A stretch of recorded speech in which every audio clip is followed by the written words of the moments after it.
Right మరోసారి కూటమి నేతలపై మాజీ మంత్రి కాకాని గోవర్ధన్ రెడ్డి దుష్ప్రచారానికి దిగారు. ఓ టీడీపీ కార్యకర్త కుమారునికి అనారోగ్యం కావడంతో వెంకటాచలం ప్రభుత్వ ఆసుపత్రికి తరలించారు. అయితే బాబు చికిత్సలో వైద్యులు నిర్లక్ష్యం చేస్తున్నారని టీడీపీ నేతలు ప్రశ్నించారు. నిర్లక్ష్యంగా వ్యవహరించడమే కాకుండా వైద్య సిబ్బంది దౌర్జన్యానికి దిగడంతో ఆసుపత్రిలో ఉద్రిక్తత చోటు చేసుకుంది.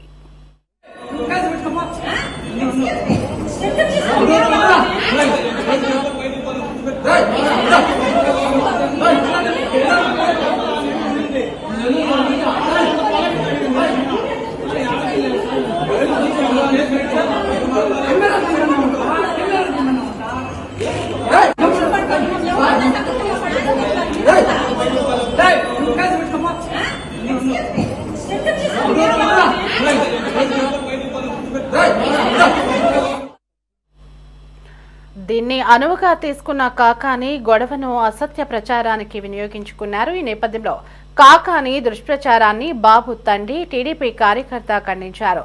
వైద్య సిబ్బంది నిర్లక్ష్యాన్ని ప్రశ్నిస్తే వక్రీకరిస్తారా అంటూ ప్రశ్నించారు. నిర్లక్ష్యం వహించిన వైద్య సిబ్బందిని పేదవాళ్లు ప్రశ్నించకూడదా అంటూ ధ్వజమెత్తారు. ఇక కాకాని తీరును మార్చుకోకుంటే సరైన రీతిలో బుద్ధి చెప్తామని హెచ్చరించారు.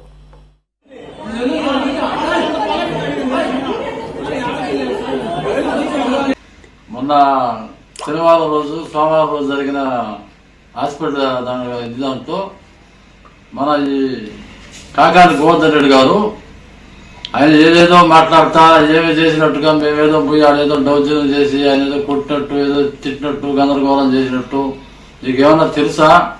నీకు మామూలుగా శనివారం రోజు మీరు దేశపోయే రిపోర్ట్లు కానీ మంచి కానీ స్కూల్ కానించి వచ్చిన ప్రిన్సిపాల్ గారు డైరెక్ట్గా ఆయనే దేశపోయి స్కూల్లో వాళ్ళ సిబ్బందికి చేర్పించింది. ఆమె నాకు ఫోన్ చేస్తే ప్రిన్సిపాల్ మేడం నేను లేను, వేరే దగ్గర ఉన్నాను, ఇంట్లో వాళ్ళకి మా భార్యకి ఫోన్ చేసి పంపిస్తానంటే అప్పుడు మా అన్న కొడుకు మా భార్య వాళ్ళు పోయారు, హాస్పిటల్కి పోయారు. వాళ్ళ ప్రిన్సిపాల్ మేడమే వాళ్ళ సిబ్బందిని వాళ్ళ కూడా స్కూల్లో కళ్ళు తిరిగి పడిపోతేనే స్కూల్ నుంచే చేసిపోయి ప్రిన్సిపాల్ మేడమే చేర్పించింది. శరీరం ఎన్ని పెట్టించుకోవాలమ్మా, యూరిన్ టెస్ట్ కూడా చేయించాలా, ఇవన్నీ చేయించుకోరానంటే యూరిన్ టెస్ట్కి పోతే నేను మళ్ళీ అమ్మ గంట పడద్దంటే సరే అంతలో ఎక్స్రేకి పోదామని చెప్పి బాబుని తీసుకుని ఆడకపోతే ఆయన లేడు, బయట ఉన్నాడు, ఫోన్ మాట్లాడుకుంటా ఉన్నాడు. ఒకసారి పోయి పిలిచి వచ్చారు, వస్తున్నా ఫైల్ అన్నాడు. ఇంకా అరగంట తర్వాత చూసినా కానీ రాలేదు. నేను వచ్చిన తర్వాత నేను పోయి అడిగా, ఏం సార్ ఏంది ఎందుకు దిగేది మీరు, ఇంతసేపు ఏంటి సార్ 10-20 కూర్చుని పిల్లవాడు ఏంది అని అంటే మా మీదకే వాకువాదాలు దిగి మా మీదకే రివర్స్ అయ్యి నువ్వేం చేసుకుంటావు చేసుకోకు, నువ్వేం చెంతావో చేసుకోకు అంటే మళ్ళీ మా భార్య కూడా పక్కన ఉంటే ఏం సార్ నువ్వు ఇందాటానికి అదే మాట మాట్లాడుతున్నావు, ఇప్పుడు కూడా నువ్వు రిపోర్ట్ ఇకపోతే తీసేయాలని చెప్తున్నావు, రిపోర్ట్ ఇస్తే కదా మేము డాక్టర్ నువ్వు చూపిస్తామంటే కూడా ఏం చేసుకుంటావో చేసుకోపోమ్మా, ఏం చేసుకుంటావో చేసుకోపోండమ్మా అని మాట్లాడాము. అంతవరకు కానీ దాన్ని ఈ కాకాని గోవర్ధన్ రెడ్డి గారు దాన్ని ఏదో మేము ఆయన కొట్టి దాడి చేసినట్టు మూగమ్మడిగా పోయినట్టు. ఇప్పుడు బిడ్డకు బాగాలేకపోతే ఎవడు అడగతారా అడగరా, ఎవడు అడిగేదానికి లేదా? ఏమయ్యా 10-20 కూర్చుని పిల్లడు పరిస్థితి బాగాలేదు తీయకూడదని అడగరా? అదే నీ బిడ్డకైతే నువ్వు ఇదే విధంగా చేస్తావా? గోవర్ధన్ రెడ్డి గారు స్కూల్ ప్రిన్సిపాల్ కూడా మేడం కూడా అబద్ధం చెప్పద్దా? నువ్వు పిల్లలు ఉన్నారు, నువ్వు కూడా కొంచెం మైండ్ గుర్తు పెట్టుకొని మాట్లాడవు గోవర్ధన్ రెడ్డి గారు.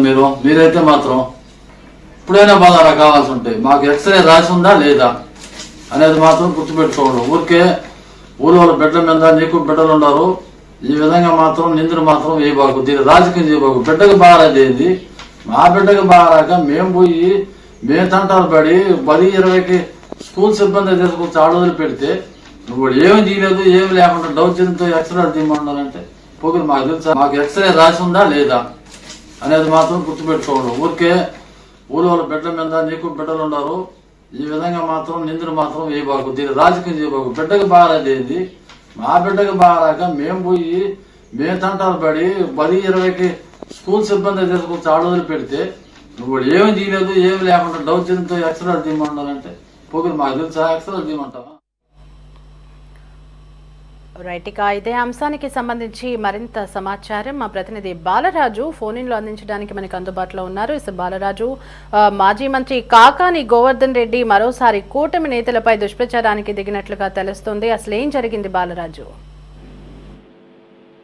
దేవి, నెల్లూరు జిల్లా రాజకీయాల్లో ప్రతిపక్ష నేతగా తానే జనాల్లో కనపడాలన్న రీతిలో మాజీ మంత్రి కాకాని గోవర్ధన్ రెడ్డి చేస్తున్న వ్యాఖ్యలు, వ్యవహరిస్తున్న తీరు కూటమి నేతలనే కాకుండా ప్రజలను కూడా ఆగ్రహానికి గురి చేసేవిలా ఉండడం ఇప్పుడు నెల్లూరు జిల్లాలోనే చర్చనీయాంశంగా మారింది.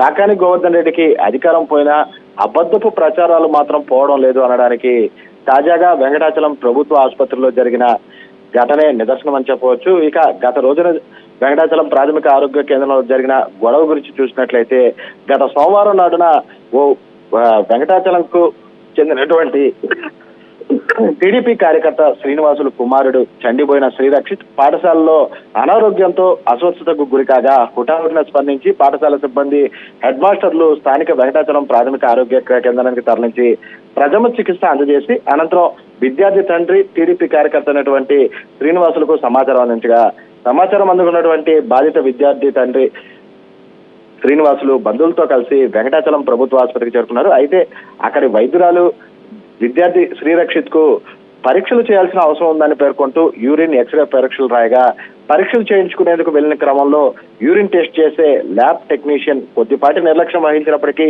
ఆ టెస్ట్ ను చేయగా ఎక్స్రే వద్దకు వెళ్లిన సమయంలో ఎక్స్రే తీసేటువంటి టెక్నీషియన్ ఫోన్ మాట్లాడుకుంటూ గంటలు గడపడంతో అంటే ఉదయం 10:30కు విద్యార్థి శ్రీరక్షిత్ ను ఆసుపత్రిలో చేర్చగా మధ్యాహ్నం 2 దాటుతున్న వైద్య పరీక్షల్లో తీవ్ర నిర్లక్ష్యం జరుగుతుండడాన్ని గమనించినటువంటి విద్యార్థి తల్లిదండ్రులు ఆగ్రహానికి గురై ఇంతటి నిర్లక్ష్యం ఏంటంటూ ప్రశ్నించడంతో సమాధానం చెప్పలేని స్థితిలో వెంకటాచలం ప్రాథమిక ఆరోగ్య కేంద్రం వైద్య సిబ్బంది దౌర్జన్యానికి తెగబడదా ఘర్షణ చోటు చేసుకుని కొద్దిగా ఉద్రిక్త నెలకొంది. అయితే ఆ సమయంలో జరిగిన గొడవను కొందరు వీడియోలు చిత్రీకరించగా దానిని ప్రభుత్వ ఆసుపత్రిపై టీడీపీ నేతల దౌర్జన్యం అంటూ కాకాని గోవర్ధన్ రెడ్డి మరియు ఆయన సోషల్ మీడియా టీం అంతా కూడా సోషల్ మీడియాలో వైరల్ చేస్తూ తెలుగుదేశం పార్టీపై కావచ్చు, కూటమి ప్రభుత్వంపై కావచ్చు బురద జల్లేలా విమర్శలు అయితే చేశారు. అయితే ఈ విమర్శలను పూర్తిగా టీడీపీ కార్యకర్తలతో పాటు బాధిత విద్యార్థి తండ్రి ఎవరైతే ఉన్నారో ఆయన కూడా ఖండించడం జరిగింది. పూర్తి స్థాయిగా నిరుపేదలమైనటువంటి తాము గవర్నమెంట్ హాస్పిటల్కు చికిత్స కోసం వెళ్తే అక్కడ తమపై చూపించినటువంటి నిర్లక్ష్యానికి తాము ప్రశ్నించిన సమయంలో ఘర్షణ వాతావరణం చోటు చేసుకుంటే ఆ ఘర్షణను అసలు జరిగిన విషయాన్ని పూర్తి స్థాయిలో తెలుసుకోకుండా ఇలా దుష్ప్రచారాలకు దిగడం ఎంతవరకు సబ్బు అంటూ కూడా కాకాని గోవర్ధన్ రెడ్డిని ప్రశ్నిస్తున్నటువంటి పరిస్థితి నెలకొంది. అయితే ఇప్పుడే కాకుండా గతంలో కూడా అనేక సార్లు కాకాని గోవర్ధన్ రెడ్డి అనేక సందర్భాల్లో జరిగిన పరిణామాలను పక్కన పెట్టి కూటమి నేతలపై, కూటమి ప్రభుత్వంపై దుష్ప్రచారం చేసేలా కూడా అనేక సార్లు దుష్ప్రచారాలకు సోషల్ మీడియాను వాడుకున్నారని, ఇలానే కొనసాగిస్తూ తమపై దుష్ప్రచారాలు జరుగుతున్నారంటూ కూడా టీడీపీ నేతలంతా కూడా ఆగ్రహం వ్యక్తం చేస్తున్న పరిస్థితి నెలకొంది. వాస్తవాలు తెలుసుకోకుండా ఇలాంటి చిల్లర రాజకీయాలు చేస్తే తమ పూర్తి స్థాయిలో కాకాని గోవర్ధన్ రెడ్డి ఇంకా దిగజారే పరిస్థితి అనేది ఇప్పటికైనా తెలుసుకోవాలని, ఇక కూడా ఇలానే కొనసాగిస్తే సరైన రీతిలో బుద్ధి చెప్పాల్సిన అవసరం కూడా ఉంటుందంటూ కూడా పేర్కొంటున్న పరిస్థితి నెలకొంది. అయితే ఇప్పటికైనా బాధితులకు క్షమాపణ చెప్పి వాస్తవాలను ఒప్పుకొని పూర్తి స్థాయిలో జరిగిన దాన్ని కాకాని గోవర్ధన్ రెడ్డి మరలా సోషల్ మీడియా వేదికగా చెప్తే తప్ప తాము ఈ విషయంపై వెనక్కి తగ్గేది లేదంటూ కూడా బాధిత కుటుంబం అంతా కూడా కాకాని గోవర్ధన్ రెడ్డిపై ప్రశ్నల వర్షం కురిపిస్తున్నటువంటి పరిస్థితి నెలకొని ఉంది. Devi. Right Balaraju, thanks for the updates.